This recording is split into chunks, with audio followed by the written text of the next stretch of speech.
என்னடா இது வளமையாக ஒவ்வொரு மச்சும் துவங்க முன்ன வந்து வாய்க்கிலேயே கதைப்பானே. இப்போ ஒரு 4 நாளாக காணையில் எங்கே போட்டான்? பயந்துட்டானா?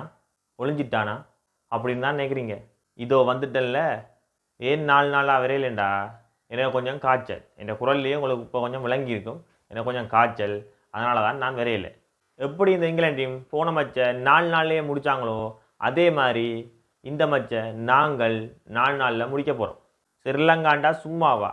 அது மட்டும் இல்லாமல் இங்கிலாந்து வீர நண்பர்களே, உங்களுக்கு 4 நாளில் சம்பளத்தை வாங்கி தந்து உங்களை வீட்டுக்கு போய் என்ஜாய் பண்ண சொல்ல போகிறோம். ஏனண்டா உங்களுக்கு இப்போ நாங்கள் அடிக்கிற அடி அப்படி தரமான அடி. சரி, இப்போ வாங்க மச்சுக்குள்ளே போவோம். முதல் பேட்டிங் இங்கிலாந்து. முதல் விக்கெட் வேகமாக விழுந்தாலும் பென்டக்கட்டும் ஒலிபப்பும் போட்டு தெறிக்க விட்டாங்க. தெறிக்க விட்டதை பார்த்தா இந்த தடவையும் இலங்கைக்கு மரண அடி என்று தான் தோணுச்சு. ஆனால் பென்டக்கட் 79, ஒலிபப் 154 அடித்தாலும் அங்கால சதங்களின் நாயகன் ஜோய் ரூட்டை அமர்த்தி போட்டாங்க. அவர் 13 ரன்.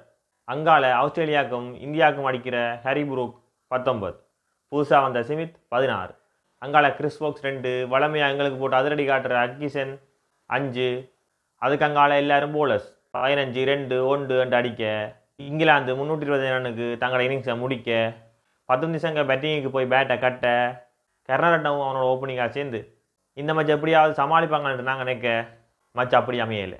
கருணாரட்ன 9 ரன்னுக்கு வேலைக்கே ரன் அவுட் ஆக முதலாவது விக்கெட்டை இலங்கை அணி வேலைக்கு இழந்துட்டு. அதுக்கு பிறகு வந்த குசல் மெண்டிஸ் இந்த தடவையாவது அடிப்பான்னு பார்த்தா அவனும் 14 ரன்னுக்கு அவுட் ஆகிட்டான்.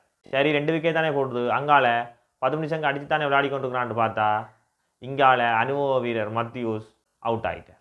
சரி, இந்த அனுபவம் போனால் என்ன, எங்களோட குட்டி மயிலா சண்டிமல் வாரான்னு பார்த்தா இஞ்சால அதிரடி காட்டி கொண்டு வந்த 10 நிமிஷங்க 51 போலில் 64 அடித்து அவுட் ஆகிட்டான். ஒரே ஒரு பேட்ஸ்மேன் நல்லா அடிச்சு கொண்டு இருந்தான், அவனும் அவுட் ஆகிட்டான். சரி, 10 நிமிஷங்க போனால் என்ன, டீமை கேப்டன் தனஞ்சேரி சில்வா மீட்பான்ட்டு பார்த்தா தனஞ்சேரி சில்வா பேட்டிங்க்கு வர சண்டிமல் பேட்டிங்கை முடித்து கொண்டு வீட்டை போகிறேன். சரி, சண்டியும் போட்டான், இனி எங்கே நாங்கள் மீள்றேன்னு பார்த்தா பிறந்ததுலேருந்தே டீமை காப்பாற்றுற கமிட்மெண்டிஸ் இந்த முறையும் வந்து தனஞ்சேரி சில்வாவோட சேர்ந்து டீமை காப்பாற்றுறான்.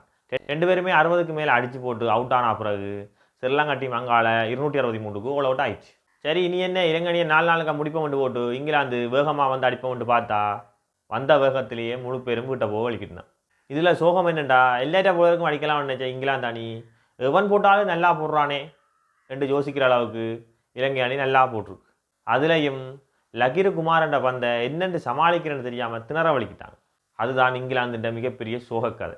இதில் போன இன்னிங்ஸ் என்னால் செஞ்சுரி அடிக்க முடியலை, இந்த இன்னிங்ஸ் அடிப்பேன்னு நினச்ச ரூட் 12 ரன்னுக்கு இந்த தடவையும் அவுட் ஆகிட்டார்.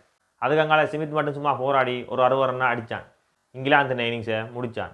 சரி, இலங்கை அணிக்கு 219 டார்கெட், அவங்க எப்படி 100க்குள்ள சுருண்டுருவாங்கன்னு பார்த்தா இதை விட்டால் வாய்ப்பு இல்லைன்னு இலங்கை அணி ஆரம்பத்தில் கருணாரட்னம் இழந்தாலும் எதிர்பார்க்காத குசல் மெண்டிஸ் போட்டு அடிக்க 10 நிமிஷங்க வளமாக போல போட்டு வெளுவென்று வெளுக்க இலங்கை அணி 94 கொண்டு 15 ஓவர்.